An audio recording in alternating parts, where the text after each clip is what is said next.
Question: from where humans learned humanity, like justice, patience, etc., did religion guide humanity to humans? If religion did not guide, then from what is source?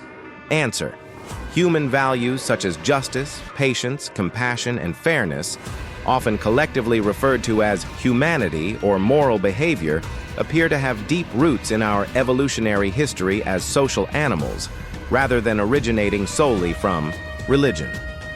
Evolutionary biology suggests that these traits emerged as adaptations to promote cooperation, survival, and group harmony among early humans and their ancestors. For instance, collaborative foraging and social bonding selected for behaviors like fairness to ensure equitable resource sharing and patience to enable long-term planning and delayed rewards, which were essential for group living long before organized religions developed.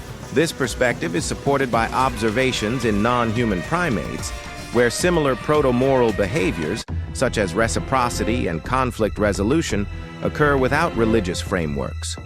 Religion has played a significant role in guiding and reinforcing these values, but it is not the primary or exclusive source.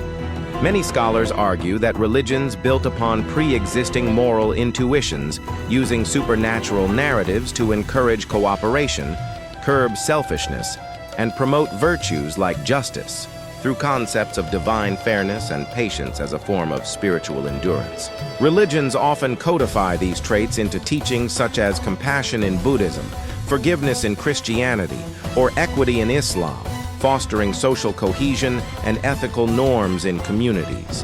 However, evidence indicates that religion enhances rather than invents morality.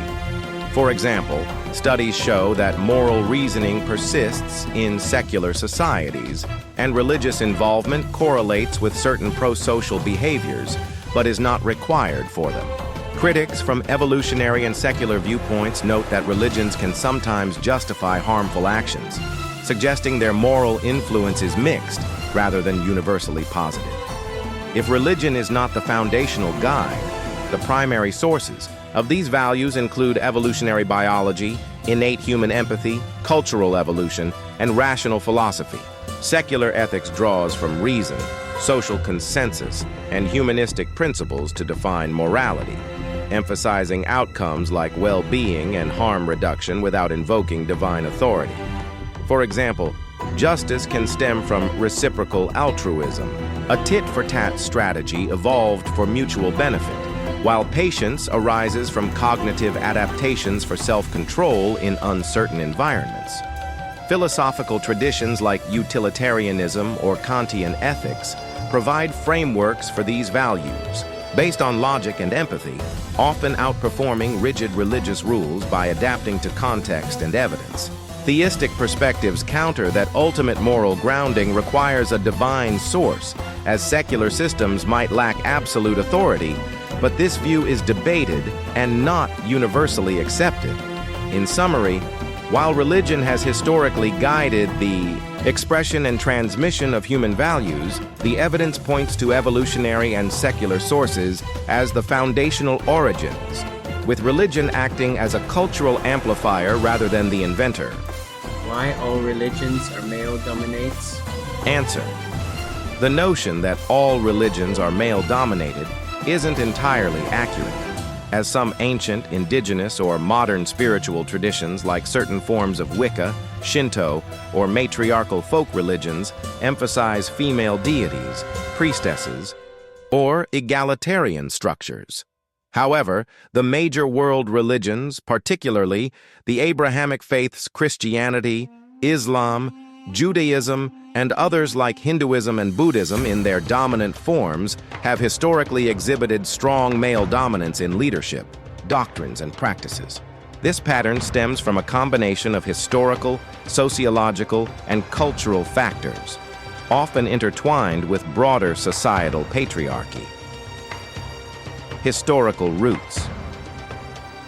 Religions typically developed within pre-existing patriarchal societies, where men held economic, political, and military power, influencing religious institutions to mirror these hierarchies.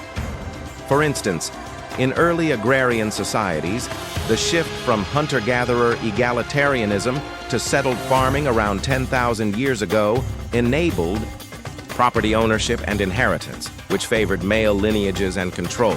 This coincided with the rise of organized religions that codified male authority. Abrahamic religions, originating in ancient Near Eastern cultures, feature male prophets, gods depicted in masculine terms, and texts written predominantly by men that prescribe subordinate roles for women like Eve's creation from Adam in Genesis or veiling mandates in Islam. Critics argue this wasn't inevitable, but resulted from men creating gods in their image to justify dominance. In non-Abrahamic traditions, like classical Hinduism, male Brahmin priests dominated rituals despite female deities, reflecting caste and gender norms from Vedic times 1500 BCE. Early evidence suggests some pre-patriarchal societies revered female. Fertility figures, for example, Venus figurines from 25,000 BCE, but these were often supplanted as male-held hierarchies emerged with warfare and state formation. Sociological and cultural factors. Sociologically, religions reinforce and are shaped by gender norms, where men are socialized for leadership and dominance, while women are often steered towards supportive roles. Key dynamics include power structures. Religious institutions historically excluded women from priesthood or decision-making, perpetuating male control. For example, in Christianity, early church fathers like Tertullian viewed women as temptresses, influencing doctrines that barred female ordination in many denominations. Similarly, Islamic Sharia interpretations often prioritize male guardianship. Gender, participation gap.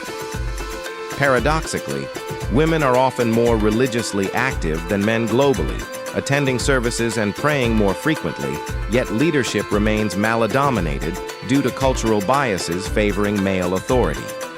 Some attribute this to evolutionary factors, like women's greater empathy suiting devotional practices, while men's risk-taking aligns with institutional power. Cultural reinforcement.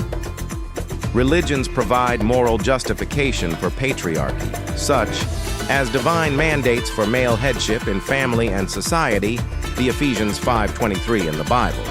This creates a feedback loop where religious texts shape gender roles, and societal norms influence religious interpretations.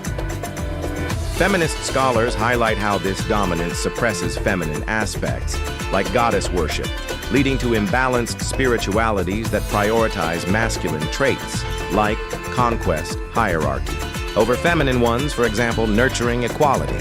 In modern contexts, some argue churches have feminized in attendance, but retain male control, alienating masculine men. Modern shifts and debates. While male dominance persists, reforms are underway. Women now lead in some Protestant denominations, and movements like Islamic feminism challenge patriarchal readings.